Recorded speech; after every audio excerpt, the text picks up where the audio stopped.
আজই ডাউনলোড করুন আর এনজয় করুন আপনার পছন্দের শো।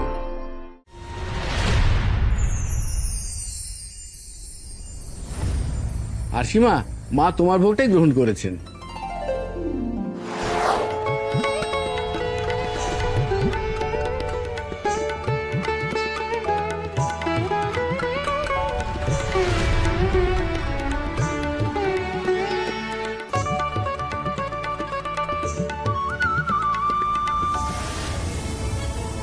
এই আরশি অত সহজে হাল ছাড়ার মেয়ে নয় উপনীতাদি। আমি কোনোদিন আমার জমিতে তোমাকে ঘর বাঁধতে দেব না, এটা আমার চ্যালেঞ্জ। আর আরশি কখনো চ্যালেঞ্জ হারে না।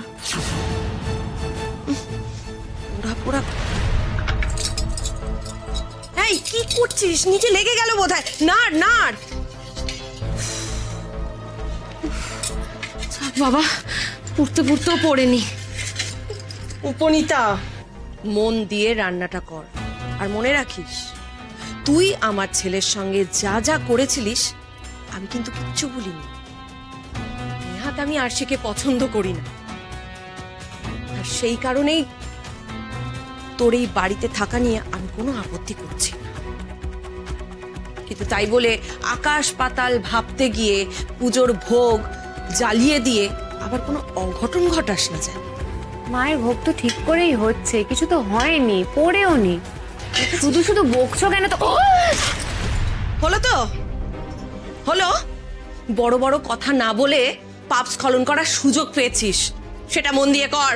ঠিক কথা বলছে দিদি, প্রথম দিন থেকে তো ছড়িয়ে যাচ্ছিস।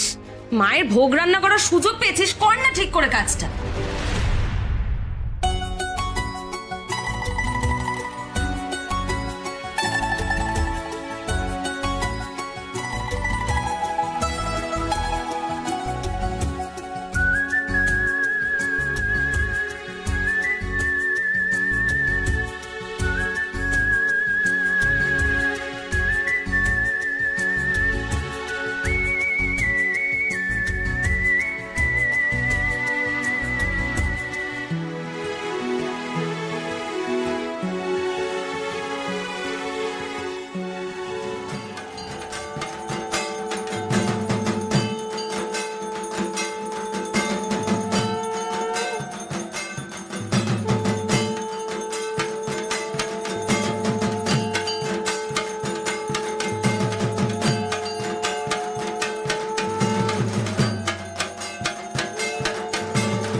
নাও মা, তোমার দুই ভক্তই তোমার জন্য ভোগ রান্না করে দিয়েছে। এবার কার ভোগটা তুমি গ্রহণ করো সেটা এই পদ্মফুল দিয়ে আমাদের ইঙ্গিত দিয়ে দিও। মা যার উপরে খুশি হবেন, প্রসন্ন হবেন, তার ভোগটাই মা গ্রহণ করবেন। যে ভোগের থালার উপরে এই পদ্মফুলটা পড়বে, জানতে হবে মা সেই ভোগটাই গ্রহণ করতে চান।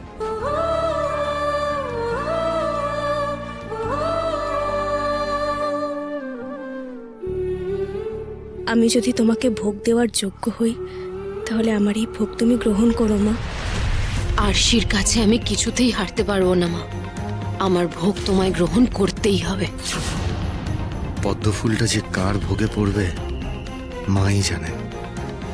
টেনশনে আমার পেটের ভিতরটা কেমন করছে গো, কি হবে গো? সে আমি কি করে বলবো বলতো, কপালে যা আছে তাই হবে। বলছি আমরা এত সময় নিচ্ছি কেন? ফুলটা পড়বে তো আদেও, মানে নইলে দুপুর থেকে সমস্ত খ্যাটন সব নষ্ট হয়ে যাবে। কিন্তু বলছি দেখো, তুমি ইঙ্গিত দাও মা, তুমি কার ভোগ গ্রহণ করবে।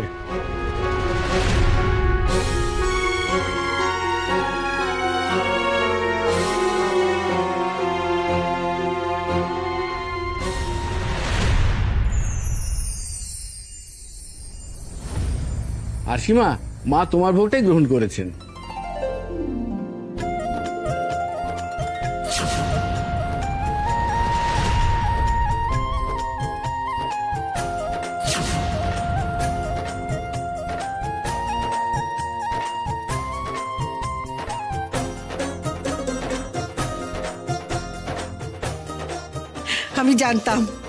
আমি জানতাম মা আমাদের আশি দিদিকে ফেরাবে না। তাহলে সায়ক দুপুরে খাবারটা হচ্ছে তো নাকি? তার উপর নবমী কিন্তু আজ। কি আজ তো মাটন? উপনীতাটা আবার হারলো। মানুষ দেবতা কেউই দেখছি ওকে সাপোর্ট করছে না।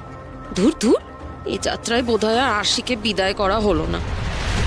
শোন দিদি, মনের মধ্যে প্যাঁচগোছ থাকলে না মায়ের মন জয় করা যায় না।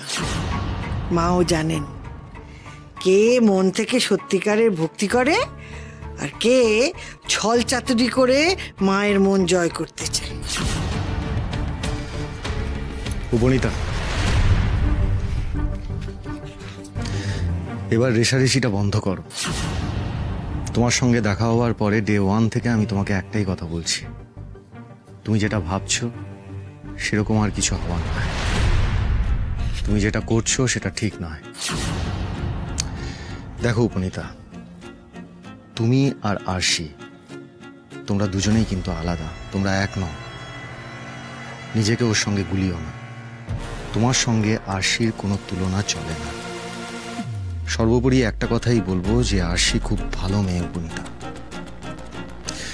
তাই তুমি ওর পেছনে লেগে এই বাড়িতে তোমার যেটুকু জায়গা বেঁচে আছে সেইটুকু নষ্ট করে দিও না। Don't do this again.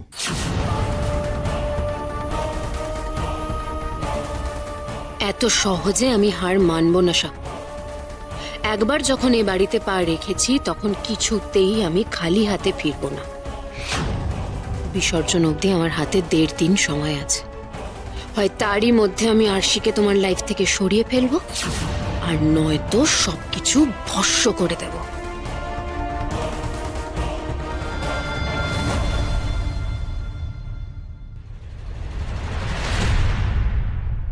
কাকুই, নবমীর সন্ধ্যে স্পেশাল ইভেন্ট কি ধুনুচি নাচ? হ্যাঁ, সেই জন্যই ধুনুচিগুলো রেডি করছি। আজকে ফাটিয়ে নাচ হবে। আচ্ছা, আমি তো এটা দেখে আসি। দিদি, মনে আছে আগে পাড়ার পুজোয় উপনীতার বাবলু কি সুন্দর ধুনুচি নাচ করতো? অন্যান্য পাড়ার লোকেরা সব এসে ভিড় করতো আমাদের মণ্ডপে ওদের নাচ দেখবে বলে। আমাদের আরশিও কিন্তু দারুণ ধুনুচি নাচ করে। পুরো টাকি কেঁপে যেত ও ধুনুচি নাচের জন্য। তাই নাকি? ও বাবা, তাহলে দেখবো কেমন নাচো তুমি ধুনুচি নাচ। ঠিক আছে। আরশি, আমার একটার পর একটা প্ল্যান ফেল হচ্ছে তোমার জন্য, কিন্তু আর যে আমি হারতে পারবো না তোমার কাছে। এবার যে প্ল্যানটা আমি ছকেছি তাতে তুমি শেষ হবেই আরশি। এই ধুনুচি নাচই হবে তোমার শেষ ধুনুচি নাচ।